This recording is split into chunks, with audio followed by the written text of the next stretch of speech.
आपके साथ भारती सिंह, आप देख रहे हैं एवी न्यूज़ फॉर यू। हर बड़े बिजनेस को चाहिए होता है एक छोटा आइडिया, और हर छोटे आइडिया को चाहिए होता है एक प्लेटफॉर्म, और ये प्लेटफॉर्म है न्यू सोर्स स्टार्टअप इकोसिस्टम। और आज हमारे साथ है को फाउंडर लवलेश कुमार जी, जिनसे हम ये जानना चाह रहे हैं कि ये जो न्यू सोर्स स्टार्टअप इकोसिस्टम है ये किस तरह से स्टार्टअप में काम कर रहा है। सबसे पहले आपका चैनल में स्वागत है। Thank you ma'am. सर, क्या कुछ बताना चाहेंगे जो न्यू सोर्स स्टार्टअप इकोसिस्टम है, इसका उद्देश्य क्या है, और ये स्टार्टअप्स में किस तरह से जो मेंटरशिप है और जो फंडिंग है उस पर काम कर रहा है। मैम, ये इकोसिस्टम एक ऐसा प्लेटफॉर्म है, न्यू सोर्स स्टार्टअप इकोसिस्टम, जिसमें स्टार्टअप को फर्स्ट डे से लेकर आपकी लॉन्चिंग से लेकर आपकी प्रोडक्ट लॉन्च हो जाते हैं उसके बाद भी आपको हेल्प करती है। इको सिस्टम ऐसा बिल्ड किया गया है कि आपको फंडिंग के लिए मेंटरिंग भी करती है, आपको पिच रेडी करती है, इन्वेस्टर को क्या बताना है, कैसे इन्वेस्टर से आपको फंड लेना है, किस स्टेज में कौन सी फंड को आपको टारगेट करना है, क्या ऑडियंस टारगेट है, आपकी बिजनेस को ग्रोथ करने में भी आपको हेल्प करती है। यदि आपको सपोज करो कोई कंप्लायंसेस में दिक्कत आ रही है, वो भी आपको सपोर्ट मिलता है। आपको एज ए टेक्नोलॉजी कहीं पे दिक्कत आ रही है, वो भी आपको सपोर्ट करता है। तो आप यहाँ पे एज ए इकोसिस्टम में जुड़ते हैं, तो एज ए फैमिली जुड़ते हैं, और आपको कोई भी ऐसी प्रॉब्लम नहीं है जो रिजॉल्व नहीं किया जाएगा। हम जैसे कि देखते हैं कि आज के टाइम में टेक्नोलॉजी बहुत ज़्यादा आ गई है, एआई भी आ गया है, तो इस टाइम पे ये जो इकोसिस्टम है ये किस तरह से स्टार्टअप को जो फ़ायदा पहुंचा रहा है। मैम, एआई तो आ गया, एआई सभी को यूज़ भी करना चाहिए।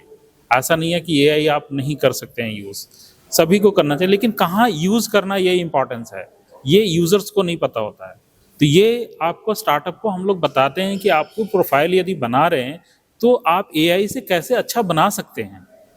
आप अपनी प्रोडक्ट को कहाँ पे, प्रोडक्ट की लाइनअप में कहाँ पे एआई इनबिल्ड कर सकते हैं, ये हमारी इकोसिस्टम पे डेवलप बताती है। और हमारे मेंटर उनको कनेक्टेड रहते हैं और उनको बताते भी हैं कि कहाँ पे आप क्या यूज़ कर सकते हैं। यहाँ पे जो भी स्टार्टअप्स लोग आ रहे हैं जो स्टार्टअप करना चाहते हैं, उनको किस किस चीज़ों का ध्यान रखना चाहिए, किस तरह से जो है अपनी बातों को कहना चाहिए, मतलब कितनी चीज़ें उनके लिए इम्पोर्टेंस है कि हाँ भाई ये चीज़ तो होनी ही चाहिए। मैम, सबसे पहले तो जो भी स्टार्टअप आ रहे हैं उनको मैं सबसे पहली बात ये कहूँगा कि आप आ रहे हैं, ये सबसे बड़ी बात है। सेकेंडली, आप अपनी चीज़ों को क्लियर रखना सीखें। सपोज करो आपको पास कोई एक विज़न है, तो वो आप मार्केट से पहले रिसर्च कर लो। मार्केट रिसर्च सबसे बड़ा इंपॉर्टेंट चीज़ है। मार्केट रिसर्च करने के बाद आपको अपनी आइडिया को कैसे पिच करना है वो आपको न्यू सोर्स गाइड करेगी, आपको पिच देना भी सिखाएगी और फंडिंग लेना भी सिखाएगी ये प्लेटफॉर्म। जैसा कि हमने इसमें वन मेंबरशिप का भी सुना है, तो इसका क्या कहना चाह रहे हैं मेंबरशिप। वन मेंबरशिप है कि आपने एक मेंबरशिप ले लिया, उसके बाद आपको कोई मेंबरशिप लेने की जरूरत नहीं है। वन मेंबरशिप मतलब आप हमारे साथ A to Z कनेक्टेड हैं, आपको मेंटरिंग भी मिल रही है, आपको कहीं पर टूर पे भी ले जा रहे हैं, वहाँ पे भी मेंटरिंग कर रहे हैं, वहाँ पे भी आपको मिल रहा है। प्लस आपको इन्वेस्टर, आपको डेडिकेटेड इन्वेस्टर से मिलाया जाता है कि आप इन्वेस्टर से 2-3 इन्वेस्टर से, ये इससे नहीं किसी और से। तो इस तरह के प्रोग्राम हम करते रहते हैं, इसमें चलते रहता है।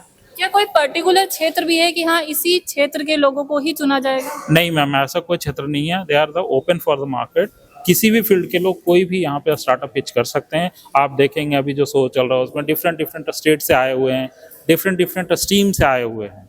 ऐसा नहीं है किसी एक स्ट्रीम के कि हम सिर्फ मैन्युफैक्चरिंग को करते हैं, ऐसा नहीं है।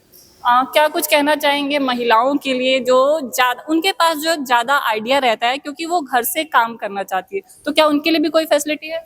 मैम, इसमें फैसिलिटी यही हम दे सकते हैं उनके लिए कि एक तो हमारे पास आते हैं, उनको घर बैठे ही हम लोग रिमोटली सब कुछ मेंटरिंग मिल जाती है। सेकेंडली, उनकी सारी कंप्लायंसेस भी ऑनलाइन हो जाती है न्यू सोर्स के थ्रू। थर्ड, यदि वो कोई ऐसा प्लेटफॉर्म डेवलप करना चाहते हैं जो ऑनलाइन मॉडल से ही अपना बिजनेस रन कर सकते हैं, तो वो प्लेटफॉर्म डेवलप करने में भी उनको हेल्प करेंगे हम लोग। एंड उसके बाद ऑपरेशंस की बात आती है कि वो ऑपरेट कैसे करें। सपोज करो कोई ट्रेडिंग कर रहा है, ऑनलाइन ट्रेडिंग करना चाहता है किसी प्रोडक्ट की, तो वो ट्रेडिंग तो कर रहे हैं लेकिन उनको रखने का और ये इसका प्रोसेस जो होता है वो उनको खुद डील करना पड़ेगा, बट वो घर बैठे ही इस चीज़ को मेंटेन कर सकते हैं। थर्ड जो होती है कि वो मार्केट कैसे करें, तो वो मार्केटिंग भी न्यू सोर्स से आप सीख सकते हैं। जो न्यू सोर्स स्टार्टअप इकोसिस्टम है ये पिछले 5 सालों में कहाँ तक, मतलब क्या कुछ प्लान है इसका आगे।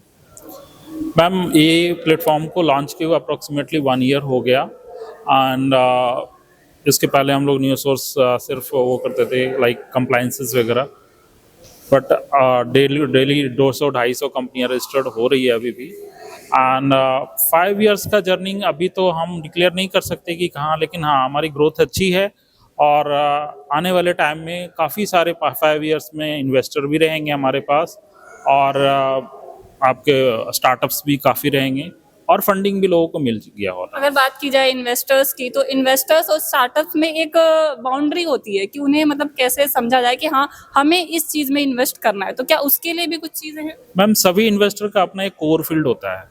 कई इन्वेस्टर का माइंडसेट होता है कि मैं टेक में सिर्फ करूंगा, कई इन्वेस्टर कहते हैं सिर्फ मैं मैन्युफैक्चरिंग में करूंगा। तो उनके अपने अपने कोर फील्ड होते हैं, जिनको जो अच्छा लगता है उस स्टार्टअप को ले लेते हैं। क्या कुछ मैसेज देना चाहेंगे जो भी लोग नया स्टार्टअप करना चाहते हैं? नया स्टार्टअप जो कर रहे हैं उनके लिए सबसे अच्छा मैसेज मैं ये कहूँगा कि स्टार्टअप करने से पहले आप एक वैलिडेशन करें अपनी आइडिया को। क्या अपनी कंपटीटर एनालिसिस भी करें, क्या वो प्रोडक्ट कोई है भी या नहीं है, यदि है तो उसको हम कैसे बीट कर सकते हैं। तो ये सारी स्टार्टअप करने से पहले आप वैलिडेट कर लें, तभी, क्योंकि आपने स्टार्टअप एक बार इनरोल कर लिया, आप सोचेंगे सीड फंडिंग मिल जाएगी, सारे कुछ मिल जाएंगे, ये नहीं होता। आपकी अपनी वैलिडेशन करनी होगी, अपनी मार्केट रिसर्च करनी होगी। Market research in the sense कि जैसे आपके साथ हम डिस्कस कर रहे हैं, इस तरह से आप बहुत सारे ग्रुप प्लेटफॉर्म्स है जहाँ पे आप डिस्कशन कर सकते हैं अपने आइडिया को वैलिडेट करने के लिए। आइडिया वैलिडेट होने के बाद आप आइडिया को अपना लॉकअप करें और वो आइडिया डिस्क्लोज न करें, एक्सक्लूसिव रख के उसकी अपनी एक्सक्लूसिव फीचर्स को लॉन्च करें। तो ये थे हमारे साथ नवलेश कुमार जी, जिन्होंने बताया कि किस तरह से स्टार्टअप्स में किया जाए, किस तरह से विजन को और मेंटरशिप का ध्यान दिया जाए। तो फिलहाल आज के लिए इतना ही। इसी के साथ मैं भारती सिंह विदा लेती हूँ।